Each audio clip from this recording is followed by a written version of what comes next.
শঙ্কা ছিল বসুন্ধরা 10 ফুটবলারকে পাওয়া নিয়ে। সেই ধোঁয়াশা কেটে গেছে, পুরো দল প্র্যাকটিসে সিরিয়াস। তারপরেও আলোচনা থেমে নেই একজনকে ঘিরে, তিনি হামজা চৌধুরী। হামজা চৌধুরী কি আদৌ খেলবে? হামজা চৌধুরী কি নেপালে আসবে? অনেক প্রশ্ন গণমাধ্যমের, বারবার প্লেয়ারদের কাছে, ম্যানেজমেন্টের কাছে, বাফুফের কাছে।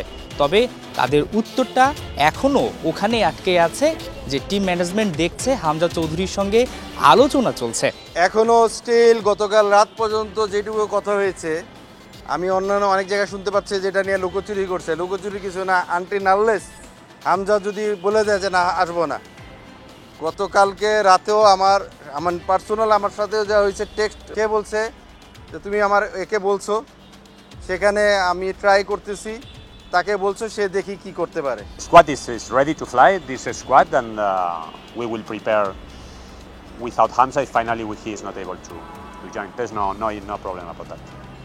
We will prepare with this squad. This is the squad that is traveling to Nepal, and this is the team that will face these two matches.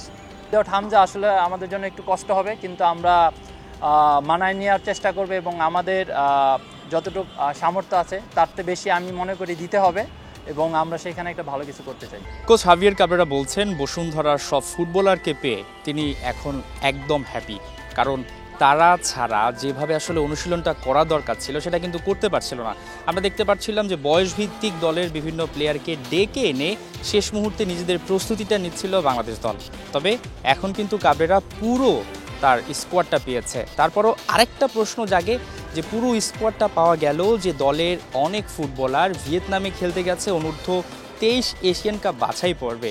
এই দলটাকে নিয়ে বাংলাদেশ টিম ম্যানেজমেন্টের ঠিক প্রত্যাশাটা কোথায়? শুধুই কি দুটি ম্যাচ জয়, নাকি সেটা ভালো মতো জিততে চায় লাল সবুজরা? কারণ আগের মতো কিন্তু যে সমর্থকদের প্রত্যাশা, সে প্রত্যাশার জায়গাটা কিন্তু বেড়েছে।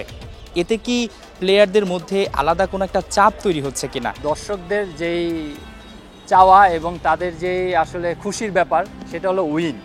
আপনি যখনই যেই স্পোর্টসই খেলেন, উইন ছাড়া কিন্তু আপনার কোনো বিকল্প নাই। যখন আপনি একটা ভালো মানে এনভায়রনমেন্ট ক্রিয়েট করবেন দেশে, যে সেটাকে ধরে রাখতে হলে ডেফিনেটলি ভালো রেজাল্ট করতে হবে। তো আমাদের টার্গেটেই ম্যাচ উইন করা এবং দেশে উইন করে দেশে ফেরা, এবং আমাদের যেই সাপোর্টাররা এবং ফুটবল ভক্তরা আছে তারা কিন্তু উগ্রীব হয়ে আছে, আমাদের দিকে তাকিয়ে আছে যে আমরা কি করছি না করছি। তো definitely win is very very important for us. দুটি প্রীতি ম্যাচ শুধুমাত্র ম্যাচ নয়, এটাকে ভাবা হচ্ছে হংকংয়ের বিপক্ষে এফসি বাছাই পর্ব রয়েছে, তার আগে সর্বশেষ প্রস্তুতি। তবে প্রশ্ন হচ্ছে অনূর্ধ্ব 23-এর প্লেয়াররা রয়েছে ভিয়েতনামে, এবং হামজা সমিত সোম, তারা ছাড়া বাংলাদেশের যে প্ল্যানটা সেটা কি আসলেই বাস্তবায়ন করা সম্ভব কিনা? তবে সবার প্রত্যাশা এবং কথা, আগের বাংলাদেশ এবং বর্তমান বাংলাদেশের মধ্যে অনেক পার্থক্য রয়েছে। এখনকার বাংলাদেশ চাপ নিতে পারে, এখনকার বাংলাদেশ ভিন্ন পথে খেলতে পারে। এখন দেখার পালা ঠিক নেপালে বাংলাদেশ যে 4-5 দিন আগে যাবে, সেখানে তারা নিজেদেরকে প্রমাণ করতে পারে কিনা, কারণ সেখানে অনেকগুলো চ্যালেঞ্জ রয়েছে। সমুদ্রপৃষ্ঠ থেকে অনেক উঁচুতে তারা খেলবে, এবং নেপালও কিন্তু বেশ শক্তিশালী প্রতিপক্ষ। 2020 সালের পর বাংলাদেশ কিন্তু তাদের বিপক্ষে আর কোনো ম্যাচ জিততে পারেনি। নেপালিরাও অপেক্ষা করছে হাড্ডাহাড্ডি একটা লড়াইয়ের জন্য, কারণ এই বাংলাদেশকে এখন সবাই সমীহ করছে। ভারত যেভাবে সমীহ করেছে, সিঙ্গাপুর সমীহ করেছে, নেপাল তাহলে কেন বাদ যাবে? সেই সমীহ করার ব্যাপারটাকে বাংলাদেশ নিজেদের প্রমাণ করতে পারে কিনা, সেটাই এখন দেখার পালা। হাসান সজীব, 71, জাতীয় স্টেডিয়াম, ঢাকা।